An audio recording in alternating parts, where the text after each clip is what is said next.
Hello students, welcome again. EMFT के lecture series में आज हम अपनी पहली यूनिट डिस्कस करना शुरू करेंगे, दैट इज़ वेक्टर एनालिसिस। इसमें पहले हम पढ़ते हैं कि स्केलर, वेक्टर और फील्ड का मतलब क्या है, जो हम बेसिकली बार बार रिपीटेडली कहते जा रहे हैं। इलेक्ट्रिक फील्ड, मैग्नेटिक फील्ड, ये एक स्केलर क्वांटिटी है, एक वेक्टर क्वांटिटी है। तो पहले हम इन बेसिक डेफिनेशंस को डिस्कस करें। स्केलर से मतलब ये है कि आपका जो क्वांटिटी है वो एक मैग्नीट्यूड को होल्ड करती है और इसे आप किसी भी रियल नंबर से रिप्रेजेंट कर सकते हैं। रियल नंबर आपका पॉजिटिव और नेगेटिव हो सकता है, ठीक। जबकि वेक्टर जो है वो ये एक क्वांटिटी है जिसमें magnitude as well as direction दोनों ही उसकी करेक्ट इंफॉर्मेशन देने के लिए ज़रूरी है। जैसे कि स्केलर क्वांटिटी में आप मास को कंसिडर कर सकते हैं, आप प्रेशर को कंसिडर कर सकते हैं, आप डेंसिटी को कंसिडर कर सकते हैं, वॉल्यूम को आप बोल सकते हैं कि ये आपकी एक स्केलर क्वांटिटी है। आप एक न्यूमेरिकल वैल्यू के साथ इसको रिप्रेजेंट कर सकते हैं। वेयर एज वेक्टर में आपको डायरेक्शन भी बतानी पड़ेगी, जिसमें कि आपकी वेलोसिटी आ जाती है। आप अगर ये बता, जैसे हाँ, और भी हम इसको बोल सकते हैं कि स्पीड जो है 20 किलोमीटर पर आवर, ये एक स्केलर क्वांटिटी है, लेकिन velocity 20 kilometre per hour toward east, जब आप उसमें डायरेक्शन को मेंशन कर रहे हैं तो आप उसे वेक्टर क्वांटिटी बोलेंगे। यहाँ ध्यान रखने की फोर्स जो है वो एक वेक्टर क्वांटिटी है। प्रेशर को आप एक स्केलर में कंसीडर कर सकते हैं। तो जिसमें मैग्नीट्यूड और डायरेक्शन दोनों हो, उस क्वांटिटी को आप जनरली वेक्टर बोलेंगे। रिप्रेजेंट करने के लिए आप उसके ऊपर, जैसे अगर आपने अगर ए से रिप्रेजेंट किया है एक स्केलर क्वांटिटी को, तो वेक्टर को रिप्रेजेंट करने के लिए, डिफ्रेंशिएट करने के लिए हम उस पर एक एरो का साइन मेंशन कर देते हैं, जिससे हम उसे डिफ्रेंशिएट कर पाते हैं कि ये एक वेक्टर क्वांटिटी है। फिर आता है फील्ड। फील्ड से क्या मतलब, हम पढ़ रहे हैं इलेक्ट्रिक फील्ड इतना है, मैग्नेटिक फील्ड इतना है। बेसिकली फील्ड में आप डिफाइन कर सकते हैं एक फंक्शन जो किसी भी क्वांटिटी का एक रीजन में चेंज को डिफाइन करता है, कि आपके पास एक रीजन आप पहले डिफाइन करेंगे। इस रीजन में आपकी क्वांटिटी किस तरीके से चेंज हो रही है और वो क्वांटिटी किस किस पैरामीटर पे डिपेंड करती है। ये क्वांटिटी, अगर हम सिंपल सी बात करें इलेक्ट्रोस्टैटिक फील्ड की, इलेक्ट्रिक फील्ड की बात करें, तो पॉइंट चार्ज से दूर होते अगर आप जा रहे हैं तो कैसे आपका इलेक्ट्रिक फील्ड चेंज होता जा रहा है। इलेक्ट्रिक फील्ड मीन्स जो इंटेंसिटी ऑफ फोर्स, या आप ऐसे मान सकते हैं कि दो जो आपके इलेक्ट्रिक चार्ज है उनके बीच में जो फोर्स है, पर यूनिट चार्ज पे लगने वाला फोर्स अगर आप डिफाइन करेंगे तो किस तरीके से वो वेरी करता जा रहा है, डिस्टेंस पे वेरी कर रहा है, चार्ज की खुद की कैपेसिटी पे वेरी कर रहा है। स्टैटिक है तो ये केवल कुछ स्टैटिक पैरामीटर्स पे डिपेंड कर रहा है, और अगर ये टाइम वेरिंग है तो ये टाइम के साथ भी चेंज हो रहा है। तो field means a function that defines the change in a phenomena. Phenomena again can be a scalar and vector quantity.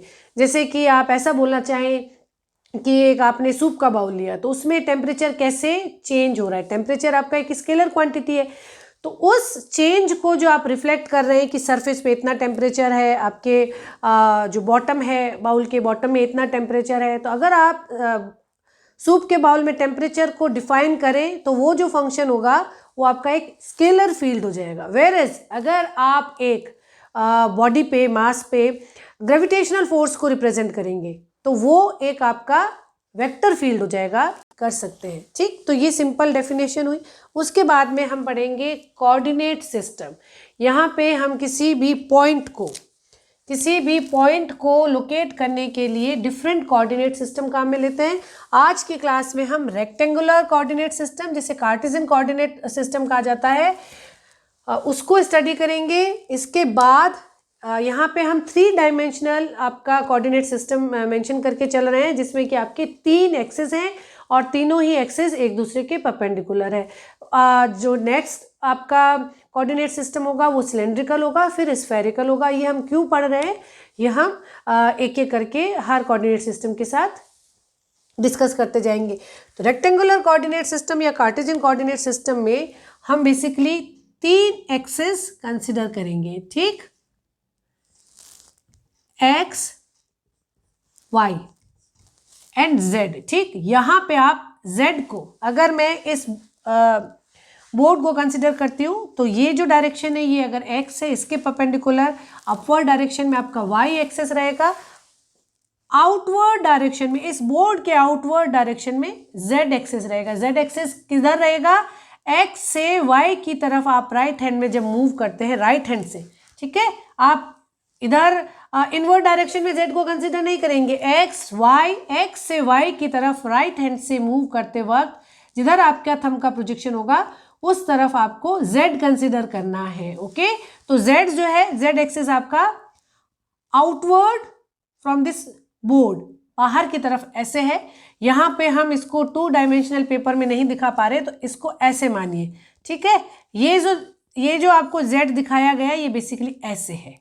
Okay, x, y और z 3 dimensional representation of a point. अगर अब आपका पॉइंट यहाँ पे है, ठीक, और मैंने इसे लिखा कि इस पॉइंट की लोकेशन है, इसको थोड़ा ऐसे लेते हैं, इस पॉइंट की लोकेशन है 3, 2 एंड 4। अगर ये इस लोकेशन पे है तो पॉइंट कहाँ है? एक्स एक्सिस पे ओरिजिन से 3 यूनिट की दूरी पे, यहाँ पे, y से 2 यूनिट की दूरी पे, ओके, और ये जो z एक्सिस है उसके 4 यूनिट की दूरी पे। तो बेसिकली आपका पॉइंट एयर में कहीं यहाँ पे है। ओके, यहाँ पे ध्यान रखिए कि हम इस प्लेन पेपर पे 2 डायमेंशनल पॉइंट को रिप्रेजेंट कर रहे हैं, बट इसका जो ओरिजिनल प्लेस है वो यहाँ पे कहीं पे आपका ये पॉइंट लोकेटेड है। अब अगर आपको पूछा जाता है कि ये एक्स एक्सिस से कितना दूर है तो आप इसका एक्स एक्सिस पे प्रोजेक्शन को इस तरह से कैलकुलेट करेंगे, ये वाई एक्सिस पे कितना दूर है और ये आपका जेड एक्सिस पे इसकी क्या हाइट है। अगर ये -4 होता, 3, 2, -4, तो यही पॉइंट -4 यूनिट इनवर्ड डायरेक्शन में होता। इस बोर्ड के पीछे की तरफ 4 यूनिट पे आप उस पॉइंट को लोकेट कर रहे हैं। ये अगर आप प्लस एक्सिस मान रहे हैं, प्लस एक्स एक्सिस मान रहे हैं, तो इसका 180 डिग्री अपोजिट आप -x मानेंगे। ये अगर अपवर्ड डायरेक्शन में y है तो डाउनवर्ड डायरेक्शन में आपका -y होगा, और z जो है वो अगर आउटवर्ड डायरेक्शन में +z है तो इनवर्ड टू इस बोर्ड के अंदर की तरफ आप -z कंसिडर करेंगे। और उसी हिसाब से आपको जो भी लोकेशन दी गई है, अगर आपको कहा जाता है कि 1, -3, 2, इसे लोकेट करें तो x एक्सिस पे 1, x एक्सिस पे 1, ये 1, y पे -3, तो y पे आप -3 यूनिट मूव करेंगे यहाँ पे, ओके, -3 और 2, तो ये z एक्सिस पे 2, तो आपका इस बोर्ड से यहाँ पे आपका ये पॉइंट लोकेटेड है। ये अगर A है और ये अगर पॉइंट B है तो ठीक। इसे थोड़ा सा इमेजिन करने की कोशिश कीजिए, 3 डायमेंशनल स्पेस पे किसी भी पॉइंट की लोकेशन, ठीक। तो ये आपका रेक्टेंगुलर कोऑर्डिनेट सिस्टम रहेगा, 3 एक्सेस रहेंगे x, y और z, तीनों एक दूसरे के परपेंडिकुलर हैं, x और y, x के परपेंडिकुलर y, y के परपेंडिकुलर z, z के परपेंडिकुलर x, और ये आपस में एक दूसरे के परपेंडिकुलर रहेंगे। कहीं से भी आप एंगल मेजर कीजिए, it should be 90 degree. Okay, तो ये तो रहा आपका क्या रहेंगी एक्सिस और कैसे आप इसको रिप्रेजेंट करेंगे। एक्सिस को डिस्कस करने के बाद हम डिस्कस करते हैं किसी पॉइंट को वेक्टर रिप्रेजेंटेशन कैसे देंगे। Let us take point A है जिसके कोऑर्डिनेट्स हैं 3, -2 एंड 4। ओके, तो ये जो पॉइंट है ये कहाँ पे लोकेटेड होगा? 3 यूनिट x एक्सिस पे, -2 यूनिट y एक्सिस पे, ये 4 यूनिट z एक्सिस पे। तो ये आपके उस पॉइंट A की लोकेशन हो जाएगी, ठीक। तो हम इस पॉइंट को यहाँ पे मेंशन कर सकते हैं। इस कोऑर्डिनेट को जो इस तरह से लिखा गया है उसको वेक्टर रिप्रेजेंटेशन में जनरली R एरो और A means vector representation of point A, RA। Okay, इस तरीके से अगर हम मेंशन करते हैं तो इसके लिए जो आप सिंपल प्रोसीजर अडेप्ट करेंगे उसमें आप लिखेंगे 3 x एक्सिस में AX, ये जो है वो x एक्सिस में यूनिट वेक्टर है, x डायरेक्शन में यूनिट वेक्टर। तो ये जो 3AX है, what does it mean? x axis में हमारा जो वेक्टर है वो 3 यूनिट डिस्टेंस पे है, -2 AY प्लस 4AZ। ये यूनिट वेक्टर है x, y और z डायरेक्शन में। तो ये हो गया इसका बेसिकली वेक्टर रिप्रेजेंटेशन। ठीक, अगर हम इसको यहाँ पे पॉइंट ए को अगर मार्क कर रहे हैं तो ये आपका ये ओरिजिन से पॉइंट ए की तरफ मेंशन करने वाला RA। ठीक, ये इसका वेक्टर रिप्रेजेंटेशन हो गया। RA का मतलब क्या है? ओरिजिन से ओरिजिन टू पॉइंट ए। तो ओरिजिनल पॉइंट क्या है? ओरिजिन। और डेस्टिनेशन पॉइंट क्या है? ए। आप इसको इस तरह से भी लिख सकते हैं, ओरिजिन टू ए, लेकिन फॉर कन्वीनियंस के लिए हम इसे RA से बता रहे हैं कि ओरिजिन के रेस्पेक्ट में ये पॉइंट इतना दूर है। ठीक, ये भी इसी का सेम रिप्रेजेंटेशन है। ये मैंने इसलिए मेंशन किया है कि अभी जब दो पॉइंट्स के बीच में हम वेक्टर प्रेजेंटेशन करेंगे तो हम ओरिजिन और डेस्टिनेशन को कैसे डिफरेंशिएट करेंगे, उसके लिए पहला जो आपका प्रेजेंटेशन है, जो नोटेशन है वो ओरिजिन के लिए, सेकंड जो है वो डेस्टिनेशन के लिए। ठीक, ये तो लिखा आपने वेक्टर रिप्रेजेंटेशन। अब एक और टर्म है that is unit vector. Unit vector क्या होती है? यूनिट वेक्टर बेसिकली किसी वेक्टर की डायरेक्शन को बताती है। ठीक, यूनिट वेक्टर का मतलब है उस वेक्टर की डायरेक्शन में वो वेक्टर जिसका की मैग्नीट्यूड यूनिट है। ओके, तो बेसिकली ये क्या है? यूनिट वेक्टर बेसिकली डायरेक्शन का रिप्रेजेंटेशन है एज इसका जो मैग्नीट्यूड है that is always 1।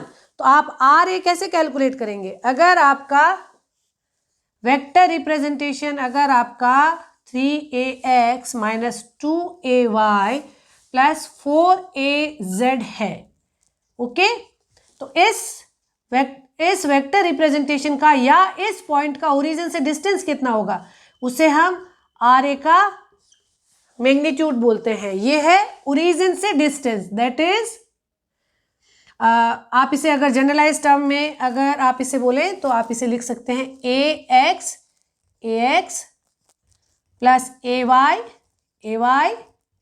Plus AZ। किसी भी वेक्टर को आप इस तरह से रिप्रेजेंट कर सकते हैं जिसकी की कोऑर्डिनेट AX, AY, AZ है। बहुत सारी टेक्स्ट बुक्स अपना अपना एक जो नोटेशन है वो फॉलो अप करती है। आप अपने एक स्टैंडर्ड को समझ लीजिए, फिर सभी जो है वो आपस में को रिलेटेड है, आप कंफ्यूज नहीं होंगे। ये भी इस पॉइंट का नोटेशन है, इसको इस तरह से लिखेंगे तो इसमें AX equals to 3, AY equals to -2 and AZ equals to 4 है ना। अगर हम इसको, ये भी इसी का नोटेशन है, ये पॉइंट फॉर्म में प्रेजेंटेशन है, ये वेक्टर फॉर्म में प्रेजेंटेशन है, ये जनरलाइज्ड आपका वेक्टर रिप्रेजेंटेशन है। किसी भी वेक्टर का अगर आपको ओरिजिन से डिस्टेंस निकालना हो तो आप क्या करते हैं? AX square plus AY square plus AZ square का अंडर रूट, जिसे कि आप वेक्टर का मैग्नीट्यूड बोलते हैं। ये बेसिकली लेंथ ऑफ वेक्टर है, लेंथ ऑफ डिस्टेंस है जो ओरिजिन से है। ओरिजिन से इस पॉइंट की डिस्टेंस ऐसे निकालते हैं। तो अगर आपका एक पॉइंट का वेक्टर रिप्रेजेंटेशन ऐसे है तो उसका मैग्नीट्यूड क्या होगा? 3 का स्क्वायर प्लस -2 का स्क्वायर प्लस 4 का स्क्वायर का अंडर रूट। ये हो गया इसका मैग्नीट्यूड, ये हो गई लेंथ ऑफ वेक्टर। अब अगर आप यूनिट वेक्टर इस वेक्टर के लिए डिफाइन करना चाहें तो क्या होगा? Vector divide by magnitude of that vector या लेंथ ऑफ दैट वेक्टर। तो ये क्या हो जाएगा? 3AX minus 2AY plus 4AZ divide by this is 9 plus 4 13 plus 16 that is under root 29। Okay, तो इस पॉइंट के लिए यूनिट वेक्टर हो गया आपका ये। तो unit vector in any direction is basically a vector with unit magnitude. तो ये हुआ आपका यूनिट वेक्टर भी वेक्टर रिप्रेजेंटेशन किसी पॉइंट ए के लिए। अब अगर आपको दो पॉइंट्स ए और बी दिए हुए हों तो आप किस तरह, मान लीजिए आपका जो पॉइंट ए है, ए आपका है 3 -1 2 और पॉइंट बी जो है वो आपका है 1 3 और -2 इस तरीके से मान लेते हैं, ठीक है, -1, ठीक। तो आपसे पूछा जाएगा ये आपका 3 -1 एंड 2, तो ये यहाँ पे आपका पॉइंट ए मान लेते हैं, ठीक। एंड 1 3 एंड -2 यहाँ कहीं पे आपका पॉइंट बी मान लेते हैं, ओके। ये आपका पॉइंट ए और ये पॉइंट आपका बी, इस तरीके से। अब आपसे कहा गया है कि आप वेक्टर रिप्रेजेंटेशन करिए। पहले तो आप ये आर ए को क्या लिखेंगे, R A will be 3ax - ay plus 2az, origin से वेक्टर ए के लिए।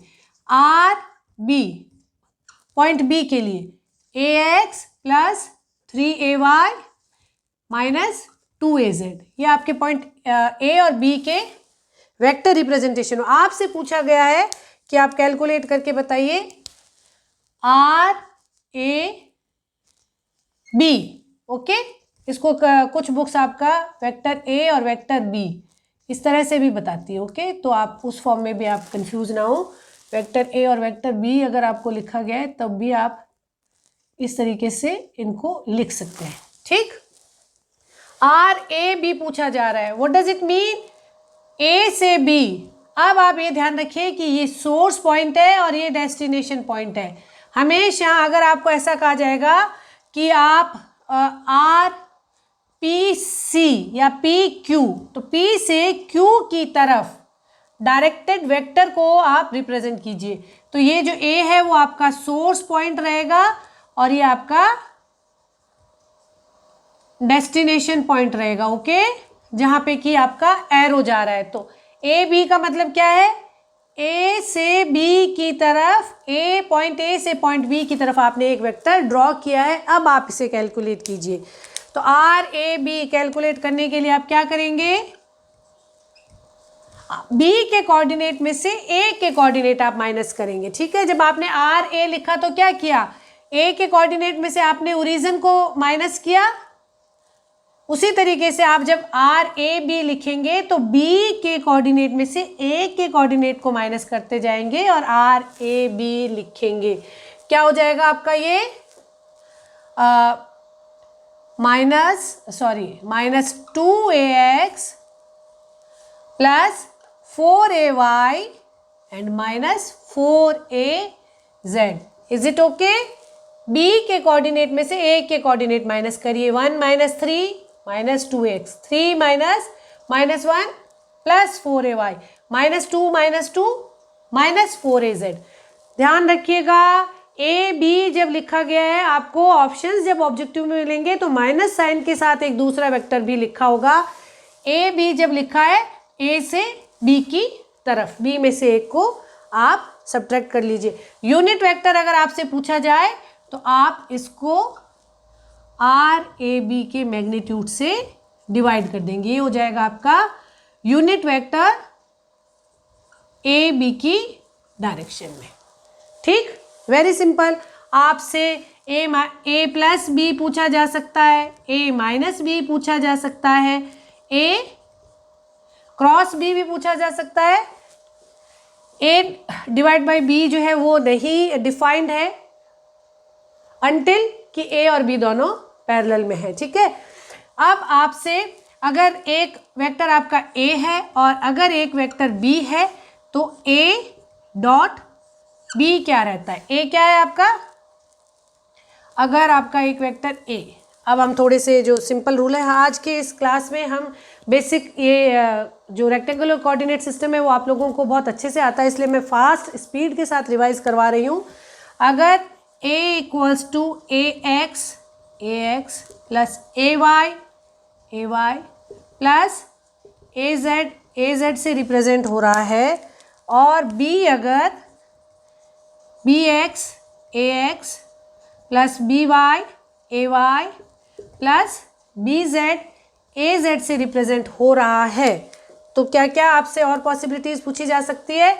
a प्लस बी आप कर लेंगे इनके कोऑर्डिनेट्स को जोड़ के, a माइनस बी आप कर लेंगे, a माइनस बी, तब आप a के कोऑर्डिनेट में से b के कोऑर्डिनेट, और ए क्रॉस बी को अभी हम डिस्कस करते हैं। आपसे क्या क्या क्वांटिटीज और पूछी जा सकती है? ए और बी का डॉट प्रोडक्ट आपसे पूछा जा सकता है। दो वेक्टर का डॉट प्रोडक्ट हमेशा होता है।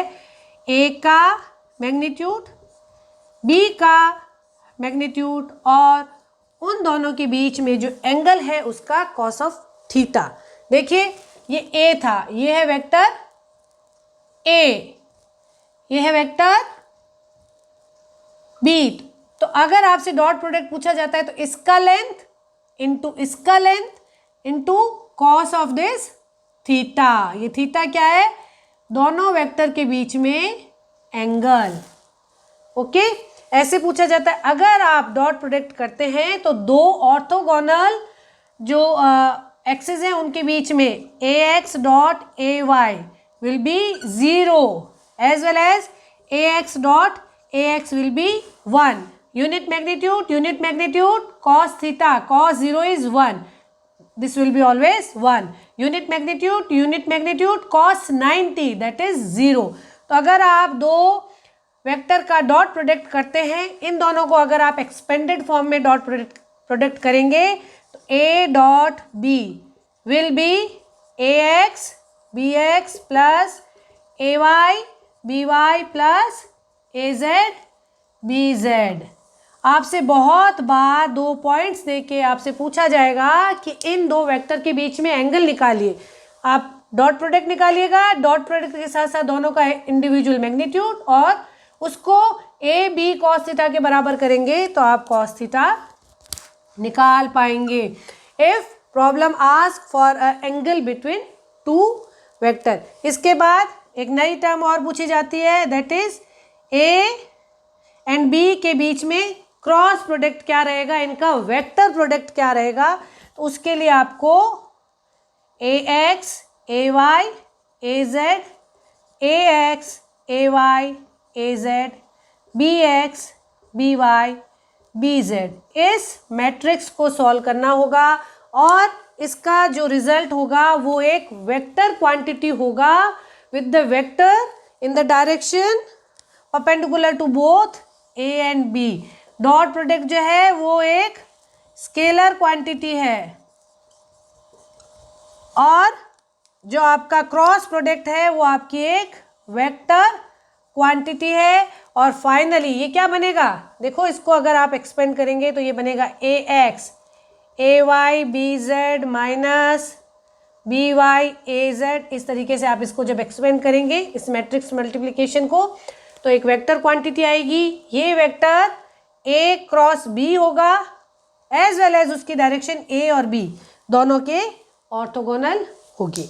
ठीक है, तो ये आपका समरी हुआ एंगल निकालने के लिए दो वेक्टर्स के बीच में। अब हम डिस्कस कर रहे हैं वेक्टर ए का वेक्टर बी पे प्रोजेक्शन। ओके, वेक्टर ए है आपका 3ax माइनस ए वाई प्लस 2az। आपसे कहा गया है कि इसका वेक्टर बी पे प्रोजेक्शन फाइंड आउट कीजिए। Sorry, this is ax plus 3ay minus 2az। ठीक है, आपको कहा है वेक्टर ए का वेक्टर बी पे प्रोजेक्शन बताइए। ओके, इस तरह से आप पहले तो ये समझने की कोशिश कीजिए। मान लीजिए मेरे पास केवल पॉइंट ए है, ठीक, ये पॉइंट ए यहाँ पे है, ठीक, 3ax माइनस ए वाई प्लस 2az, ये पॉइंट ए। ठीक, पहले ऐसे समझने की कोशिश कीजिए ताकि आप इसे समझ पाएँ, इसे विजुअलाइज कर पाएँ और फिर उसे याद भी कर पाएँ। ठीक है, ये 3 स्टेप्स हैं। पहले आप उसे समझें, फिर आप उसे विजुअलाइज भी करें कि ये क्या रिप्रेजेंट कर रहा है, फिर आप उसको मेमोराइज भी कर लेंगे तो कहीं पे भी आपका न्यूमेरिकल गलत नहीं होना है। ये आपका पॉइंट ए का वेक्टर रिप्रेजेंटेशन है। ठीक है, आपसे अगर ये पूछा जाए कि इसका एक्स एक्सिस पे प्रोजेक्शन क्या है, एक्स एक्सिस पे प्रोजेक्शन का मतलब क्या, एक्स एक्सिस पे ये ओरिजिन से कितना दूर है। आप कैसे निकालते हैं इसको, एक्स एक्सिस पे प्रोजेक्शन, आप इस पॉइंट से एक्स एक्सिस पे एक परपेंडिकुलर लाइन ड्रॉ करते हैं। कहाँ पे मिलेगी ये, 3ax है, तो ये एक्स एक्सिस पे, ओरिजिन से एक्स एक्सिस पे कितनी यूनिट चलने पे पॉइंट बन रहा है आपका? 3। इस पॉइंट का एक्स एक्सिस पे प्रोजेक्शन क्या है? 3। आपने इस वेक्टर को एक्स एक्सिस के साथ डॉट प्रोडक्ट किया, ठीक, तो आपको मिला 3। ये है इसका स्केलर प्रोजेक्शन। स्केलर में अगर आपसे कहा जाए कि इस पॉइंट का एक्स एक्सिस पे स्केलर प्रोजेक्शन क्या है, तो हम इस मैग्नीट्यूड के साथ डायरेक्शन भी देंगे। तो हम कैसे देंगे? 3ax। ये हो गया इस वेक्टर का एक्स एक्सिस पे स्केलर प्रोजेक्शन। अब आपसे कहा जाए कि आर ए का आर बी पे प्रोजेक्शन क्या होगा, तो आप क्या करेंगे? आर ए के साथ डॉट प्रोडक्ट, पहले आप स्केलर प्रोजेक्शन अगर आप निकालना चाहते हैं, dot product of A B, B की डायरेक्शन में एक यूनिट वेक्टर। तो आप क्या करेंगे? ये हो जाएगा 3ax minus ay plus 2az। इसके साथ डॉट प्रोडक्ट ए की डायरेक्शन में आपने यूनिट वेक्टर लिया। यूनिट वेक्टर आपका क्या आ जाएगा? ax plus 3ay minus 2az divide by under root 1 plus 9 plus 4। अब जब आप इसका डॉट प्रोडक्ट करेंगे तो ये क्या आ जाएगा? 3 minus 4 divide by under root 14। तो ये हो गया -4 बाय अंडर रूट 14। किसी भी आपसे कहा गया कि ए का बी पे प्रोजेक्शन, तो ए आपका वेक्टर और बी की डायरेक्शन में यूनिट वेक्टर के साथ डॉट प्रोडक्ट। आपने क्या किया? ये अपना वेक्टर और इसका एक्स की डायरेक्शन में यूनिट वेक्टर क्या था? ए एक्स। जब आपने इसको ए एक्स के साथ डॉट प्रोडक्ट किया तो आपको मिला स्केलर प्रोजेक्शन। इसको ए एक्स के साथ करोगे तो क्वांटिटी एक स्केलर आएगी 3। सिमिलरली किसी एक वेक्टर का दूसरे वेक्टर पे अगर आपको प्रोजेक्शन लेना है, पहला आप अपना वेक्टर और जिस पे प्रोजेक्शन लेना है उस पे unit vector co dot product कीजिए। डॉट प्रोडक्ट का आउटपुट हमेशा एक स्केलर क्वांटिटी आएगी। तो ये आपका आ गया scalar projection, scalar projection of A on B. अब आपको कहा जाए कि आप वेक्टर प्रोजेक्शन निकालिए। Vector projection of A on B क्या करेंगे आप? ये जो आपका स्केलर प्रोजेक्शन आया था ए डॉट ए बी, ये तो था आपका स्केलर प्रोजेक्शन। उसको आप वापस A B unit vector in the direction of B से आप मल्टीप्लाई करेंगे। ये आपका एक स्केलर क्वांटिटी क्या था? -4 बाय अंडर रूट 14। उसके साथ आप मल्टीप्लाई करेंगे A X plus 3ay minus 2az divide by under root 14। तो ये आपका आ जाएगा vector projection of A on vector B. ठीक है, आई होप ये आपको समझ में आ गया। अब हम आते हैं, अगर आपको ए के अलावा 2 पॉइंट, ये था जब 2 पॉइंट्स दे रखे हो तो क्या क्या हो सकता है, उनका डॉट प्रोडक्ट दोनों वेक्टर का पूछ सकते हैं, क्रॉस प्रोडक्ट पूछ सकते हैं, प्रोजेक्शन पूछ सकते हैं। ऐसा आपसे पूछा जा सकता है कि एक ऐसा वेक्टर निकालिए या एक ऐसा वेक्टर बताइए जो ए और बी दोनों के परपेंडिकुलर है। तो ये बेसिकली क्या पूछ रहा है? ए क्रॉस बी पूछ रहा है। आपसे कहा जाए कि ऐसा यूनिट वेक्टर निकालिए जो ए और बी के परपेंडिकुलर हो, तो वो ए क्रॉस बी की डायरेक्शन में यूनिट वेक्टर पूछ रहा है। तो हम न्यूमेरिकल प्रॉब्लम, एग्जाम्पल प्रॉब्लम से इनको डिस्कस करेंगे। पहले आप इस कंसेप्चुअल उसको समझिए, फिर हम नेक्स्ट जो टॉपिक पढ़ें पेरीमीटर और एरिया। अब अगर आपको पॉइंट ए, बी और सी 3 दे रखे हो और आपसे कहा जाए कि इससे बनने वाला ट्रायंगल का पेरीमीटर निकालिए, वेरी सिंपल, आप R A B, R B C और या इस तरह से चलिए, जैसे भी आप समझते हैं, RCA ये कैलकुलेट करेंगे इन पॉइंट से और आप इन तीनों के मैग्नीट्यूड को एड ऑन कर देंगे। ये हो गई आपकी पेरीमीटर, RBC प्लस RCA, इन तीनों का मैग्नीट्यूड ऐड करने पे आपने बना लिया perimeter of this triangle.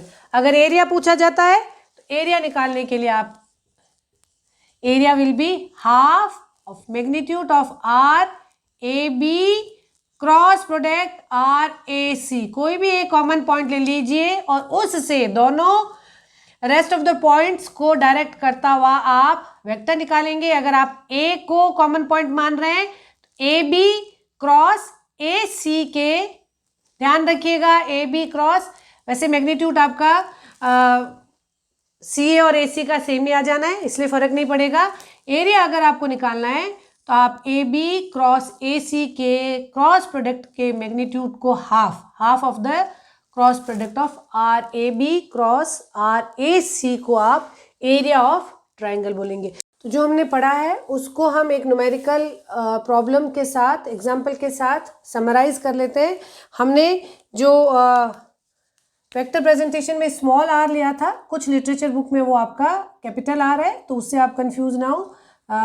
Small RAB और कैपिटल RAB सेम थिंग है, अलग अलग नोटेशन, अलग अलग टेक्स्ट बुक में। हम प्रॉब्लम स्टेटमेंट को पढ़ते हैं। Given points A that is coordinates 2, 5, 1, B coordinates -1, 4, -2 and C with coordinates 3, -2 and 4. Find unit vector directed from A toward B, angle between RAB and RAC, length of perimeter of triangle ABC, scalar projection of RAB and RAC। जो हमने अभी conceptual discussion किया है उन्हीं की summary में based ही आता है। पहला A, unit vector directed from A toward B, तो हमें निकालना है RAB की डायरेक्शन में यूनिट वेक्टर, ठीक, जिसे हम बोल सकते हैं AAB, A से B की direction, A toward B, A से B की तरफ, तो आपका डेस्टिनेशन पॉइंट B हो गया, ओरिजिन A हो गया। तो पहले आप RAB निकालिए, RAB that will B B के कोऑर्डिनेट में से A के coordinate -3AX -AY -3AZ। Is it okay? मैंने ठीक किया है। B के कोऑर्डिनेट में से A के कोऑर्डिनेट माइनस करते हुए आप AB निकालेंगे। B is destination, A is source, तो ये आपका आ गया है RAB। यूनिट वेक्टर निकालने के लिए आप क्या करेंगे? AAB will be RAB divide by magnitude of RAB। किसी भी वेक्टर की डायरेक्शन में यूनिट वेक्टर निकालने के लिए आप उस वेक्टर को उसके मैग्नीट्यूड से डिवाइड करते हैं। -3AX -AY -3AZ divide by magnitude of this vector. इन सब AX AY AZ के जो मल्टीपल है उनका स्क्वायर करेंगे। 9 + 1 + 9 AX square AY square AZ square that is √19। √19 तो ये आ जाएगा आपका 0.69 minus AX minus 0.23 AY minus 0.69 AZ। Is it okay? ये आ गया unit vector in the direction और directed from A toward B। Angle between RAB and RAC, इसके लिए आपको एक वेक्टर RAB और एक वेक्टर RAC निकालना होगा। RAB आपने निकाल लिया है, अब आप निकालिए RAB, ये हो गया। RAC क्या होगा? C में से A के कोऑर्डिनेट को आप माइनस करेंगे। C में से A के कोऑर्डिनेट क्या आ जाएगा?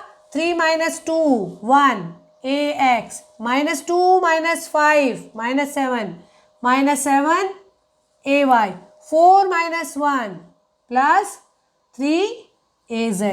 Is it okay? तो ये आपका आ गया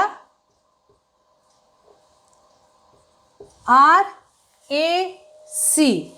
आर ए बी आपके पास है, आर ए सी आपके पास है। एंगल कैसे निकालते हैं? एंगल पूछा है, R A B dot R A C is R A B का मैग्नीट्यूड, आर ए सी का magnitude cos of theta. Okay, तो R A B dot R A C क्या होगा? आप इनके एक्स एक्स के कंपोनेंट, वाई वाई के component को डायरेक्ट मल्टीप्लाई कर देंगे और सम कर देंगे, है ना। तो R A B dot R A C क्या हो जाएगा?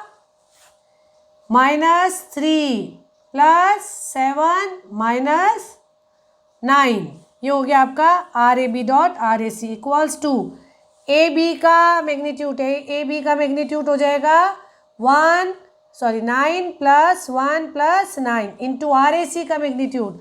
आर ए सी का मैग्नीट्यूड हो जाएगा 1 + 49 + 9 डॉट cos of theta.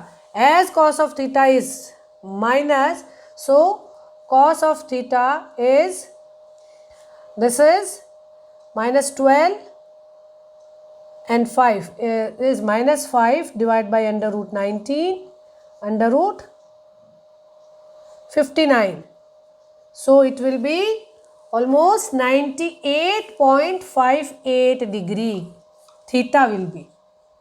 अगर आप इसका थीटा कैलकुलेट करेंगे, if cos of theta is this, that gives you theta equals to 98 point. Check कर सकते हैं, थीटा माइनस में है, cos of theta greater than 90 is always negative. Okay, then comes length of perimeter of A B and C. आपके पास अगर आप 3 points को मार्क करते हैं, A B and C, okay, आपने आर ए बी कैलकुलेट कर लिया है, आर ए सी कैलकुलेट कर लिया है, आप आर बी सी कैलकुलेट करिए, आर बी सी।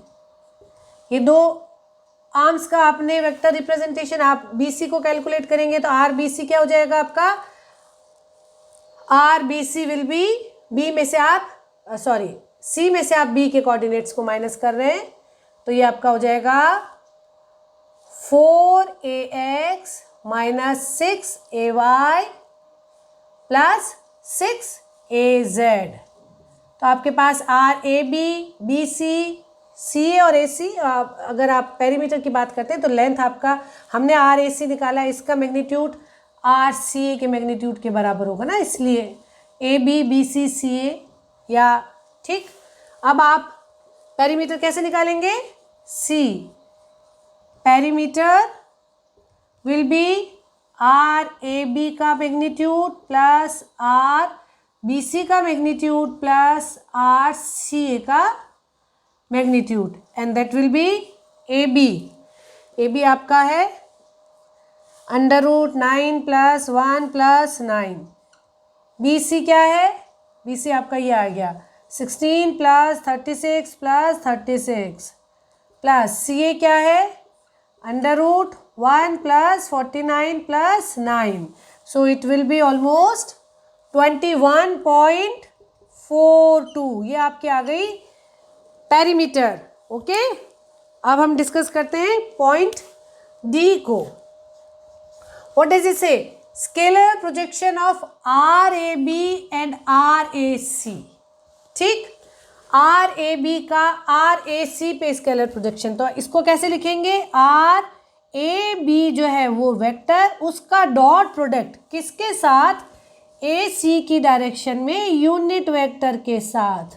ऐसे लिखा था ना हमने, किसी एक वेक्टर का दूसरे वेक्टर पे प्रोजेक्शन कैसे निकालते हैं? वो वेक्टर जो ओरिजिनल है उसके साथ जिस पे हमें प्रोजेक्शन निकालना है उसके डायरेक्शन में यूनिट वेक्टर। यहाँ पे आर ए बी का आर ए सी पे और आर ए सी का आर ए बी पे स्केलर प्रोजेक्शन तो सेम होगा, इसलिए आप इसको कैलकुलेट कर सकते हैं। क्या होगा? आर ए बी हमारे पास क्या है? आर ए बी आपका ये है -3ax - ay - 3az dot product A C की डायरेक्शन में, ए सी आपका ये है, ए सी की डायरेक्शन में यूनिट वेक्टर, ए सी की डायरेक्शन में यूनिट वेक्टर कैसे निकालेंगे, ए x minus 7ay plus 3az, ये आपका वेक्टर, और इसको इसके मैग्नीट्यूड से जब आप डिवाइड करेंगे, under root 59, 1 plus 49 plus 9 under root 59, तो ये आपका आ जाएगा -3 plus 7 minus 9 divide by under root 59 का, this will be -5 by under root 59, 12, okay. So it will be almost, अगर आप इसका एब्सोल्यूट वैल्यू लेंगे तो it will be almost 0.6509। Vector projection पूछते तो आप इसको, इस क्वांटिटी को इस यूनिट वेक्टर से फिर और मल्टीप्लाई करते, ठीक है। तो आई होप इस न्यूमेरिकल एग्जाम्पल के साथ आप कोऑर्डिनेट, जो आपका कोऑर्डिनेट सिस्टम में रेक्टेंगुलर कोऑर्डिनेट पे किस किस तरीके से छोटी छोटी टर्म्स पे बेस्ड न्यूमेरिकल बन सकते हैं और क्या टर्म जो है वो क्या रिप्रेजेंट करती है उसको आप सम अप कर सकते हैं। आपसे ऐसे पूछा जा सकता है कि find a unit vector that is perpendicular to R A B and R A C. उस टाइम पे आप क्या करते, आप आर ए बी और आर ए सी का क्रॉस प्रोडक्ट करते, क्रॉस प्रोडक्ट करके उस क्रॉस प्रोडक्ट का जो आंसर आपका वेक्टर आता उसे यूनिट वेक्टर में कन्वर्ट करते। अगर आपसे पूछा जाता है unit vector perpendicular to R A B and R A C, मतलब ए बी और ए सी दोनों के परपेंडिकुलर क्या होता है, आर ए बी और आर ए सी के क्रॉस प्रोडक्ट का जो रिजल्ट होता है वो आर ए बी और आर ए सी दोनों के परपेंडिकुलर होता है। तो आप आर ए बी और आर ए सी का क्रॉस प्रोडक्ट निकालेंगे, वो एक वेक्टर आएगा, उस वेक्टर को यूनिट वेक्टर में कन्वर्ट कर देंगे, इसका ऑप्शन हो जाएगा। आपसे इस ट्रायंगल का एरिया पूछा जा सकता है, तब आप R A B cross R A C का एब्सोल्यूट वॉल्यूम एब्सोल्यूट मैग्नीट्यूड निकाल के हाफ से मल्टीप्लाई कर देंगे तो आप इसका एरिया निकाल पाएंगे। तो इस तरीके की बहुत सारी वैरायटी ऑफ प्रॉब्लम को आप प्रैक्टिस कीजिए। रेक्टेंगुलर कोऑर्डिनेट सिस्टम पे बनने वाली मोस्ट ऑफ द प्रॉब्लम का जो टाइप है वो हमने डिस्कस कर लिया है। सिलेंड्रिकल कोऑर्डिनेट सिस्टम और स्फेरिकल कोऑर्डिनेट सिस्टम को हम अपने अपकमिंग वीडियोस में डिस्कस करेंगे। Keep learning, keep watching, thank you.